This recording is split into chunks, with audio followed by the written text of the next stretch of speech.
Hi అండి, నమస్తే, good morning. ఈ రోజులో దేవుడి సృష్టి ఎలాగుందంటే పాపాలు చేసిన వాళ్ళకి అందరికీ బాగా చూస్తున్నాడు, మంచి పనులు చేసిన వాళ్ళకి అందరికీ అన్యాయం చేస్తున్నాడు. అలాగుంది దేవుడి సృష్టి. ఏం పాపం చేశానో చిన్నప్పటి నుంచి నాకే తెలియదండి. దేవుడు నాతో బాగా గేమ్ ఆడుకుంటున్నాడు. ఇంకెన్ని రోజులు ఆడుకుంటాడో నాకు తెలియదు. నేను అనుకుంటున్నాను నా ప్రాణం పోయిందాకా ఆడుకుంటాడేమో, నా ప్రాణం గురించి ఈ గేమ్ ఆడుతున్నాడేమో అనుకుంటున్నాను. నేను గేమ్లో నేను గెలాలనే నేను కోరిక, ఓడాలని నాకు కోరిక లేదు. గెలాలనే నాకు కోరిక. ఎందుకంటే పరీక్ష పెడుతున్నాడేమో అనిపిస్తుంది. పరీక్ష అంటే ఏదో కొంచెం కొంచెం ఉంటుందేమో అనుకున్నాను, కానీ చిన్నప్పటి నుంచి నాకు పరీక్ష పెడుతున్నాడు. నాకంట దీనంగా బతికిన వాళ్ళు కూడా బాగున్నారండి. నా పరిస్థితి ఎలాగైపోయింది, ఏం చేయాలని కూడా అర్థం అవ్వట్లేదు. నిద్ర కూడా రావట్లేదండి. పడుకుందామన్నా పడుకోలేకపోతున్నాను. టెన్షన్ వచ్చేస్తుంది నాకైతే. 4 రోజుల నుంచి పడుకున్నా సరే ఆ వెత్తొచ్చి నా డోర్లు కొట్టినట్టుగా అనిపిస్తుంది. గబగబలు వెళ్ళి డోర్ దగ్గరికి వెళ్ళిపోయి డోర్ చూసుకుంటున్నాను. ఎందుకంటే నా మైండ్ అలాగ అయిపోయింది. బాగా టార్చర్ పెట్టేస్తుంది. ఏం చేయాలనేది కూడా నాకు అర్థం అవ్వట్లేదు. అంటే మనీ ప్రాబ్లం అండి. మనీ వడ్డీల గురించి. అలాగని మరీ ఇంతలా టార్చర్ పెట్టకూడదు. ఒక 2 రోజులు 3 రోజులు అటు ఇటు అవుతుంది. ఎవరు అంత కరెక్ట్గా ఇవ్వలేరు కదా పరిస్థితులు బట్టి. కానీ బాగా టార్చర్ పెట్టేస్తుంది. ఓకేనండి, ఏం చేస్తాం మరి, రాత అనుకోవాలి. నేనైతే ఎవరికి అన్యాయం చేయలేదండి. నేను ఎవరికి అన్యాయం చేయలేదు. దేవుడు అందుకే నేను అనుకుంటున్నాను, ఎప్పటికైనా చూస్తాడేమో, నాకు పరీక్ష పెడుతున్నాడేమో నాకు అనిపిస్తుందండి. నేనైతే కూర్చుందని కాదండి, నాకు హెల్త్ బాగాలేకపోతే ఇంట్లో ఉంటాను. నేను షాప్ ఉంటుంది, షాప్ దగ్గరికి వెళ్తాను. నా ఏం పని చేస్తే ఏంటండి, 2 పనులు మానేసి, ఒకటి రొంకుతాను, ఒకటి దొంగతాను.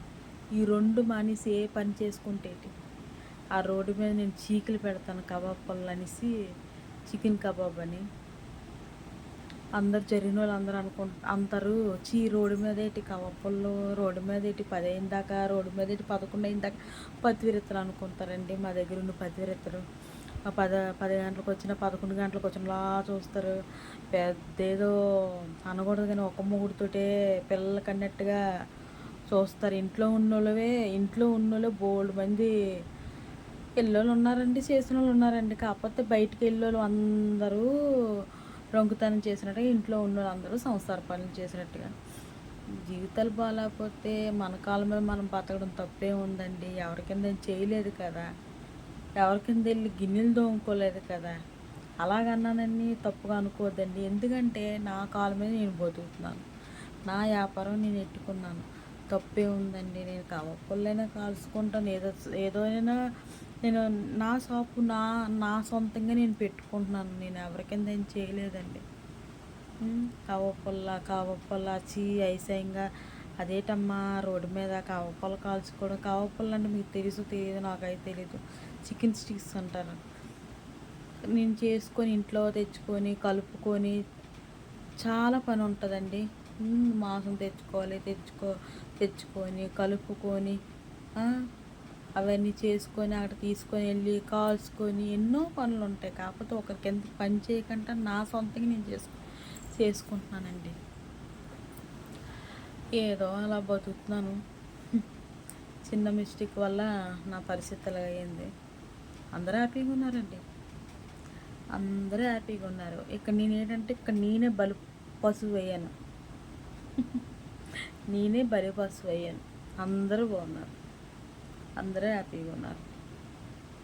ఇక్కడ నేను ఒక బలి పశువు అంటే ఒక అవకాశం బట్టి నన్ను ఓడుకుంటున్నారు అందరూ అనిపిస్తుంది. నాకు అవకాశం బట్టి ఓడుకుంటున్నాను అనిపిస్తుంది. అలాగని నాకు మా పాపదే అంటదండి, ఎందుకమ్మా అన్ని తలనొప్పిగా అన్నీ ఎత్తుకుంటావు నెత్తి మీద, ఎందుకమ్మా మన పని ఏదో మనం చేసుకుంటే బాగుంటుంది కదా మనసు. ఎవరో ఒకరు మాట వినాలంటే మా ఆయన అలాగా అనేవాడు, ఎందుకు నీకు అవన్నీ అనవసరం కాకపోతే నీకు ఎందుకే నెత్తి మీద వేసుకుంటావు అనేవాడు. తన మాట కూడా వినలేదు. తన మాట ఎంత కొంచెం బాగుందేమో, తన మాట కూడా నేను వినలేదు. నా కూతురు మాట కూడా నేను వినలేదు. ఏదో సాధించేది ఏదో చేద్దాం అనేటప్పటికి ఇప్పుడు నా పరిస్థితి అయితే రోడ్డు మీదకి వచ్చినట్టు ఉందండి. కాకపోతే మొండుగట్టను కాబట్టి మొండుగా తెగిస్తున్నాను.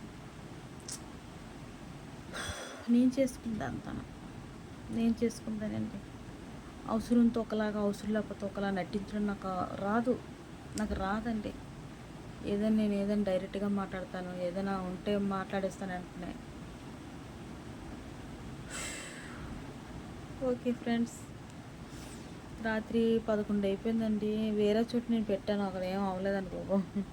మళ్ళీ నా షాప్కి వచ్చి నేనే పెట్టుకున్నాను, అక్కడ ఏం అవ్వలేదు, సిరాకు వేసింది. మళ్ళీ ఆ షాప్కి వచ్చేసాను. 11 అయిపోయింది. అవన్నీ ఉండిపోయాయి కదా, అన్నీ అయ్యిందా కొన్నాను. నేను 11కి వస్తే నేను 1 గంట వరకు పడుకోనండి. ఆ 1 గంట పడుకున్నా సరే ఎన్నో టెన్షన్లు, ఎన్నో బాధలు, నిద్ర కూడా పట్టట్లేదు. ఇప్పుడు ఇలా పడుకున్నాను సరే, 6 గంటలకు వచ్చే డోర్ కొట్టేసింది. డబ్బుల గురించి 3 రోజుల నుంచి టార్చర్ బాబు. నాకు 3 రోజుల నుంచి నిద్ర రాదు, టెన్షను. ఏం చేయాలి? దేవుడు ఎప్పుడో హ్యాపీ పెడతాడు నన్ను, తెలియట్లేదు. నా బతికింతే ఏమో నాకు అర్థం అట్లా. ఒక్కొక్కప్పుడు నేను అందరికీ నేను సాయం చేసేదాన్ని, ఇప్పుడు అందరి దగ్గర నేను సాయంగా అడుగుతున్నాను అంతే. ఓకే బాయ్ ఫ్రెండ్స్, నా బాధలన్నీ చెప్పుకుంటున్నాను.